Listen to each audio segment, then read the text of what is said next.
This conversation is going to help you a lot. The thing that trips most humans up, we love you so much. The thing that trips you up the most as you are standing in a, let's say, less than fulfilling or less than satisfying or less than complete now, because after all, there are more promotions that you want and more money that you want and more freedom that you want and more and more and more and more of a lot of things that you want that you don't see here. You haven't seen the benefit of them, as you say. They're missing from now. When you hold a desire and you focus upon the desire and you stop focusing upon the absence of the desire, the new desire has to fill in the space. It just has to.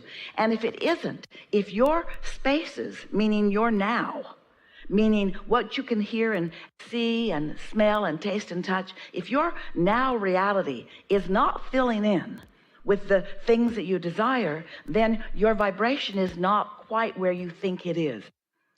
It's not where you want it to be. And so as your awareness is, as it clearly is, and it's all right, it's the way most are doing, is upon what is now and therefore what's missing from now, your awareness of the missing things in your now prevent them from coming. It's the confusion that most humans find when they begin to become deliberate creators. Because creating is about identifying what is wanted and then letting that identification have been enough and now be in an optimistic mood for the universe to deliver to you the clues and the impulses and the advantages of witnessing those things that you desire filling, flooding, moving into your experience. But if you are so keenly, so acutely aware of the question, and the question is, where is this that I want? Then your now holds a vibrational frequency that does not allow you to perceive the clues and the impulses and the motion forward to what you want. And so that's why it feels like your desire keeps moving forward, but you do not. So we're going to say it in very blunt terms.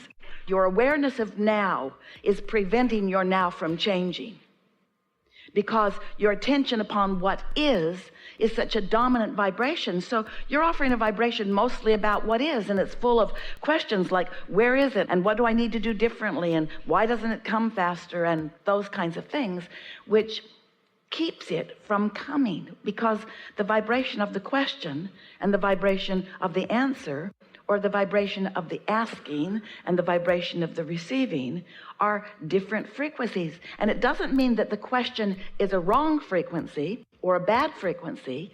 It means it's a different frequency. We're going to say it in an even more blunt way so that all of you can sort of take it in. Now is what's getting in the way of what you want to create, because now has already been created. What you're living now, this now reality, this is as a result of the energies that you have flowed. In other words, this now reality is old news, and it is also the bouncing off place for what is new. And so you've got to get more of your attention on the feeling of where you're going, and the feeling of expansion, and the feeling of the new, and the feeling of adventure. And you've got to get your attention off of the disappointment that now isn't more. Can you hear that? This is really a leading edge conversation. In other words, you are physical beings who are having a conversation unlike conversations that most anybody has on this planet. You're discovering how to mold your energy, your point of attraction, so that you can receive what you desire. This is deliberate creation at its best. And there are just no more blunt words that we can give to you, is that if you are keenly aware of what is in your reality, what is in your reality will keep becoming more of what is in your reality. And so if things are missing and you're focused upon what is, those missing things will continue to be what is, you see. So be a little less in your head and a little more in your emotions. Be a little more general and a little less specific. Be a little more allowing and a little less trying so hard, a lot less effort and more imagining and dreaming, but not imagining to create it. You see, step one already took care of it. Lots of step ones already took care of it, and it's all queued up and flowing to you, but you're missing the cues because you're so aware of what is. And we know why. We get it. You do too. You've got eyes that see it and ears that hear it and so forth. You are so acutely involved in what is that you don't let it change. So what's the answer to that? The answer is to become more lighthearted, more easy about things, less determined about making things happen, more aware that things have already been made happen and that now you are tuning into them so that you can witness the last unfolding of them. Do you know that the things that you're asking for have been created for a long time, and they are getting more and more and more and more ready for you? And so you've got to get more and more and more and more ready for them. And so let's let that more readiness that you are accomplishing be more emotional anticipation and less determination of making it happen. If we had talked to you in the earlier stages, you wouldn't have needed to hear from us because you hadn't forgotten all of this at that time. We would have said, be playful about it and don't worry about it, it's coming. And as you watch children, they seem to understand that to a large extent. It's like you feel like you're on the verge of something that you can't quite hear. And that I can't quite hear it is the dominant vibration that's going on within you. Feel the difference between saying, I know I'm being guided, and in time I'll receive an impulse, and saying, there's guidance being given and I can't hear it.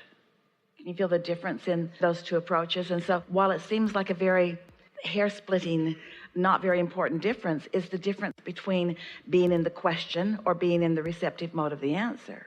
So do you feel urgency about your motion forward? Why do you think that you feel an urgency about your motion forward?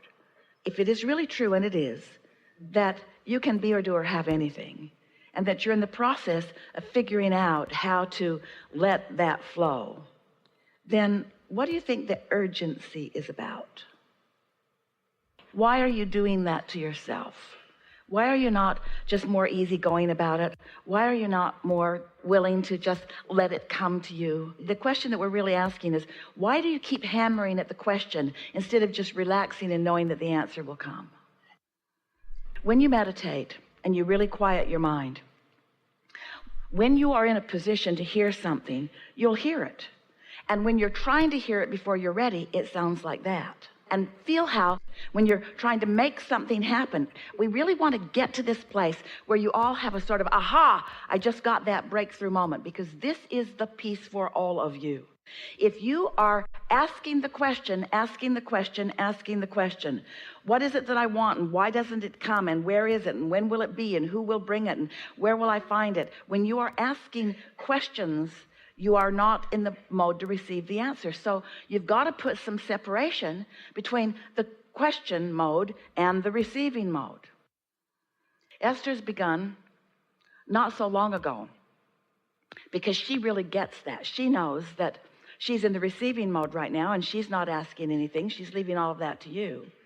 But in her own personal life experience, when a question occurs to her, she just writes it down. She's been writing down really what you would call ordinary things, like with this new employee that's coming on board as soon as we get back to San Antonio, what is the best utilization of his talent? Now that's a question that she's asking. Now if Esther, in the moment of asking that question, decides that she's going to figure out the answer, she's just going to mess it all up. Because she has that question and no answer, her question messes up the answer. Can you hear what we're getting at? What I don't know messes up my ability to know. So if I'm trying to make this the moment where I ask the question and hear the answer, what? The fact that I think I don't know the answer, and clearly she doesn't know the answer because that's why she's asking the question. So she could stay up all night every night. She could write pages and pages and pages of what will this person do, and come up with very few answers that will be satisfying to her, because she's not allowing the answers to come because she's still doing the questions. So, we're getting somewhere, aren't we? So humans, you work like this. It doesn't work out very well for you, but this is the way most of you work. So you walk around in your physical bodies. It's a lovely thing that you do. And you ask a question and somebody else offers you an answer. You ask questions and you expect an answer. You ask a question and you expect an answer. It's the way you sort of dialogue with each other. And here's something that we really want you to take to heart just for a moment. A lot of people that are giving you a lot of answers don't really know the answers, but it's not stopping them from giving them to you anyway. So what happens is you get used to, you become accustomed to just talking about, here's my question, where's my answer? Here's my question, where's my answer? Here's my question, where's my answer? And we want you to understand that the answers are all queued up for you, but when you're asking the question, you can't receive the answer. You got to put separation between what you want to know and when you're ready to hear it. That's why sometimes answers come to you in your dream state. That's why sometimes they come to you when you're just coming out of meditation. You've got to put some distance between that question and answer. Now, how do you put distance between? We're talking about vibrational distance. Are you getting this? How do you put vibrational distance between your asking or your problem and your answer or your solution? How do you put some distance between it? Well, slumber puts distance between it. Changing the subjects puts distance between it. Meditation puts some distance between it. Making lists of positive aspects about things that are easy for you to write positive aspects about does. There are all kinds of things that you can do to get off the subject of that particular problem. And we're not asking you to get a lobotomy or to take some heavy dose of some drug. We're not asking you to put yourself in a comatose state. We're not asking you to relinquish your humanness or your now reality. We're just asking you to focus a little less. We're just asking you to focus a lot less on the problem and on the asking. If we could give you a chart or some sort of a graphic that would give you some sense of how well you've done in asking your questions, you would say to us, well, according to this graph that I'm looking at, I never need to speak that question again.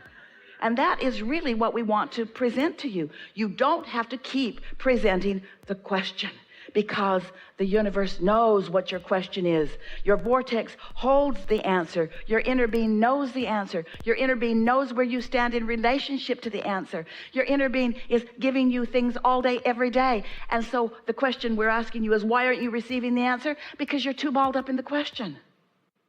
We want you to just give it a rest. Just give it a rest. You've asked the questions. You've done the due diligence. You've sifted through the contrast. You are worthy beyond our ability to express it to you. There's not one more thing that you need to do in order to get yourself right about this. But you do need to forget about it. We've been talking for a long time about step 1 being when you ask, and step 2 being source answers, and step 3 being you line up with it and receive it, and step 4 being you get really good at that, and step 5 being when you're back in step 1 and you're not mad at yourself because you accept that the question part of life or the problem part of life is what cues you up for the attraction of the expansion of the greater understanding. Are you hearing what we're getting at?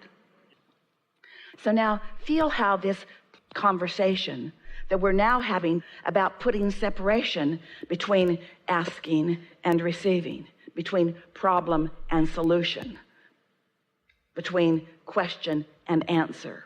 You can write your questions down, but then fold your paper up and put it someplace if you want to keep it somewhere. And trust that now you have made your statement. That's it for you. Your job is not to go out there and look hard for a solution to this question, because the harder you look for the solution to your problems, the more you will hold yourself in that place of not receiving the next idea and the next idea and the next idea. Pretty good, eh?